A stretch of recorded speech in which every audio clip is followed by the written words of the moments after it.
रायगड जिल्हा सामान्य रुग्णालयाची इमारत आहे ती अतिशय धोकादायक इमारत म्हणून या ठिकाणी वर्गीकरण करण्यात आलेलं आहे। काय सांगाल आता तुम्ही? तुमच्या मागे इमारत आहे, कशी परिस्थिती आहे आणि काय हाल होत आहेत नागरिकांचे? देवाचं दुसरं दार म्हणून लोक हॉस्पिटलकडे बघितले जातात। संपूर्ण रायगड जिल्ह्याची मदार ह्या हॉस्पिटलकडे आहे। जिल्ह्यातलं सिव्हिल हॉस्पिटल ह्या आशेने लोक सगळ्याच उपचारांसाठी इथं येतात। मात्र ते सिव्हिल हॉस्पिटलच आता आजारी पडल्यासारखं झालेलं आहे। आपण सगळ्या शासनाच्या प्रत्येक वेळी जाहिराती बघू शकतो, गतिमान सरकार, गतिमान सरकार। मग जर गतिमान सरकार असेल तर एका वर्षात इथं काय ही कसली गती आहे?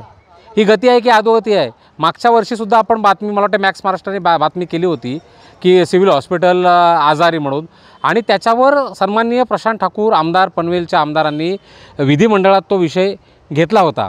आणि विधिमंडळात तो विषय मांडूनसुद्धा हॉस्पिटल जर दुरुस्त होत नसेल तर ही मोठी शोकांतिका आहे। लोक जीव वाचवायला येतात की आशेने येतात। आज ह्या इमारतीकडे आपण पाहिलं तर ह्याच्या सळया बाहेर निघालेल्या आहेत, खिडक्यांची अवस्था पाहू शकता, आणि आजही त्या हॉस्पिटलमध्ये लोक काही अंशी लोक काम करतात। ही मोठी शोकांतिका आहे। रायगड जिल्ह्याचं मुख्य ठिकाण हे अलिबाग आहे, आणि अलिबागच्या रायगड जिल्हा परिषद म्हणजे शेकडो कोटींचा जिथं अर्थसंकल्प मांडला जातो ती जिल्हा परिषदेची इमारतही समोर आहे, आणि त्याच्याच समोर रायगड जिल्हा रुग्णालय आहे, सिव्हिल हॉस्पिटल समोर आहे, आणि इथे हाकेच्या अंतरावर रायगड जिल्ह्याचं नियोजन विभागाचं कार्यालय आहे, आणि त्याच्याच बाजूला कलेक्टरचं सुद्धा ऑफिस आहे। मग तुम्ही लोकांचे जीव टांगणीला टांगताय का?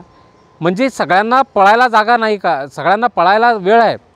सरकार बदलायला ते गुवाहाटीत जाऊ शकतात, महाराष्ट्राचं सरकार बदली करायला गुवाहाटीला इथले आमदार जाऊ शकतात। मग हे सिव्हिल हॉस्पिटलचं काय? आज अलिबाग तालुक्याला 2 आमदार आहेत, आणि संपूर्ण महाराष्ट्राचं राजकारण बदलण्याची ताकद ही अलिबागमध्ये आहे, ही वस्तुस्थिती आहे।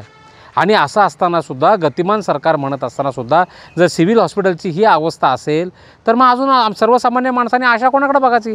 आशेने कोणाकडे बघायचं?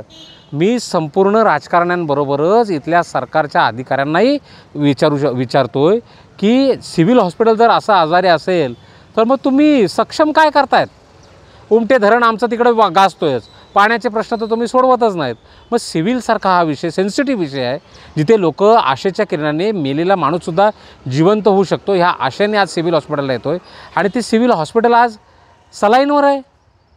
ही मोठी शोकांतिका आहे। शासनाने अतिशय युद्धपातळीवर सिव्हिल हॉस्पिटलची दुरुस्ती आणि इथले उपचार युद्धपातळीवर सुरू करणं खरोखरच गरजेचं आहे।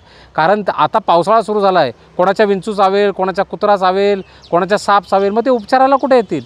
एक तर रस्ते, कोकणचा रस्ता इतका घाणेरडा आहे की यातून बैलगाडीसुद्धा जाऊ शकत नाही। एवढा असतानासुद्धा आज सिव्हिल हॉस्पिटल जर आजारी असेल तर ही मोठी खूप शोकांतिका आहे। माझी मुख्यमंत्र्यांबरोबरच आरोग्य अधिकाऱ्यांनासुद्धा विनंती आहे की हे सिव्हिल हॉस्पिटल एक आपत्ती म्हणून, आपत्ती व्यवस्थापनाचाच एक पार्ट म्हणून ह्या सिव्हिल हॉस्पिटलकडे पाहावं, आणि त्याची दुरुस्ती करावी, आणि इथल्या पेशंटला जो देवदूताचा दर्जा डॉक्टरांना देतात, सरकारला येतात, तोच दर्जा आपण इथं घ्यावा, आणि तात्काळ फास्ट्रॅकवर हे हॉस्पिटल दुरुस्त करावं, आणि लोकांची बददुवा घेण्यापेक्षा लोकांची दुवा घ्यावी। आचारसंहितेची कारणं सांगू नका, आणि हे हॉस्पिटल तातडीने दुरुस्त करावं। धन्यवाद।